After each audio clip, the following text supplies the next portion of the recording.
우리적 현안을 법리적 시선에서 심도 있게 풀어보는 시사인 법입니다. 요즘 반려동물 키우는 가정이 늘고 있죠. 인천도 서너 가구 중 한 곳이 반려동물과 함께 살고 있습니다. 때문에 장묘시설을 포함한 테마파크 조성이 추진됐지만 법에 가로막혀 제동이 올랐습니다. 오늘 관련 소식 짚어보겠습니다. 이승기 변호사 나와 있습니다. 어서 오세요. 예, 안녕하십니까. 네, 최근 반려인구가 크게 늘면서 이 반려동물을 위한 각종 편의시설에 대한 시민들의 요구가 늘고 있습니다.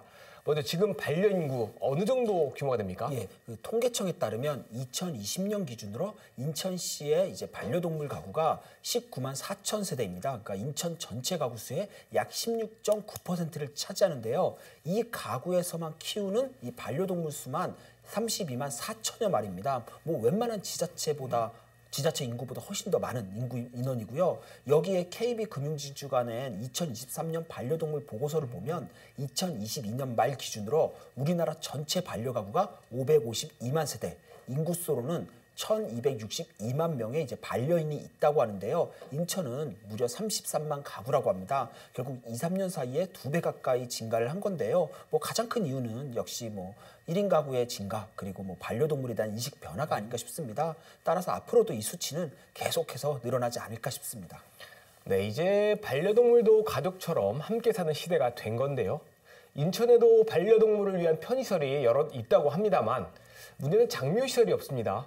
그래서 총선을 앞두고 공약을 내세운 후보들도 있습니다. 그만큼 필요성이 제기된다고 봐야 되겠죠? 예, 사실 편의시설이 있다라고 해도 넉넉한 편은 아닙니다. 반려견 놀이터도 인천시 인천대공원, 송도 달빛축제공원, 계양산, 문학산 등 한 4곳에 불과한 실정이고요. 그런데 이보다 더 큰 문제는 역시 이 반려동물이 죽으면 화장할 수 있는 이 장묘시설이 없다라는 겁니다. 보통 반려동물이 죽게 되면 그 사체를 합법적으로 처리하는 방법이 총 3가지인데요. 좀 잔인한 이야기지만 사체를 종량제 쓰레기 봉투에 넣어 이제 생활 폐기물로 버리는 방법이 있고요. 또 이 동물병원에서 의료 폐기물로 배출하는 방법, 그리고 마지막으로 이 반려인들이 가장 선호하는 방법인데요. 장묘시설을 통한 화장이 있습니다. 그런데 인천은 이 화장시설이 없다 보니 다른 지역까지 가서 화장을 하는 방법이 있고, 그게 안 되면 쓰레기 봉투에 넣어 버리거나 아예 불법적으로 사체를 매장하거나 유기하는 경우도 종종 있습니다. 참고로 말씀드리면 자기 땅에 묻는 것도 불법입니다. 따라서 합법적인 화장시설을 통하지 않는 이상 이 동물들이 폐기물 처지를 면치 못하는 겁니다.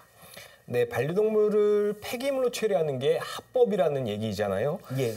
가족의 일원으로 인식되는 현실을 감안하면 좀 괴리가 좀 있는 것 같습니다. 그런데 인천에 장묘시설이 없는 건가요? 예, 장묘시설이 사실 아예 없는 건 아니고요. 기존에도 인천 서구에 장묘시설 2곳이 있긴 했는데 이 구청으로부터 이 화장시설 설치에 대한 허가를 받지 못했습니다. 그래서 화장을 제외한 장례와 봉합만 지금 가능한 그런 상황입니다. 그렇다 보니 인천의 이제 반려인들이 추모식은 인천에서 치르고 화장은 타 지역에서 진행한 다음에 이 봉인을 위해서 또다시 인천으로 오는 이제 그런 번거로움을 겪고 있는 그런 상황인데요. 물론 지자체에서도 반려동물 장묘시설의 이 필요성 자체는 인정하고 있습니다. 문제는 설치 기준인데요. 이 동물보호법에 따라 20호 이상 인가 밀집 지역이나 학교에서 한 300m 정도 떨어져야 하고요. 그리고 대기환경 보전법에 따라 이 배출 허용 기준을 맞춰야 하는 등 이 기준 자체가 매우 까다롭습니다. 여기에 또 가장 큰 이유는 역시 이 장묘시설 자체가 좀 혐오시설로 인식이 돼 있다 보니 주민들의 반발을 극복하는 게 쉽지 않다라는 겁니다.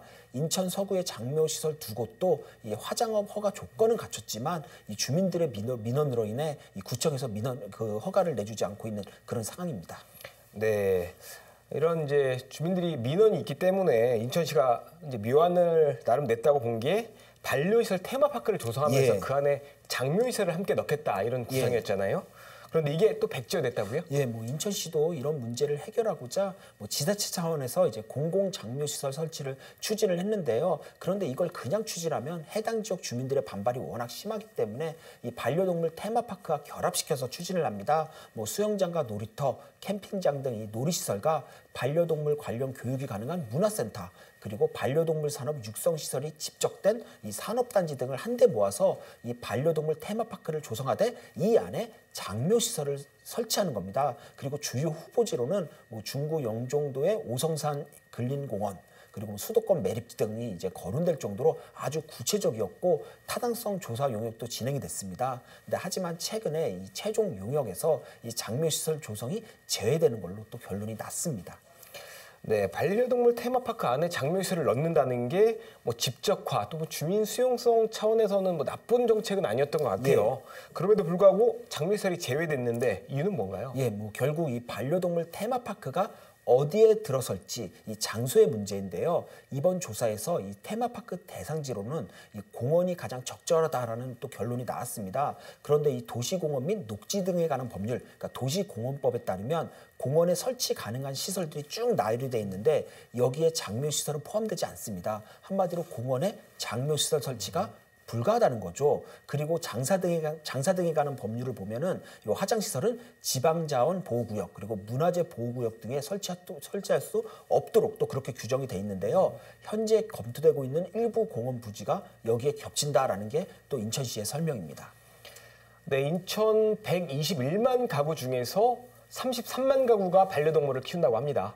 4집 중에 한 집에서 반려동물을 키우고 있다 이렇게 보시면 되는데 반려인들이 급속도로 늘어나는 만큼 그에 걸맞는 정책도 뒤따라야 할 것 같습니다.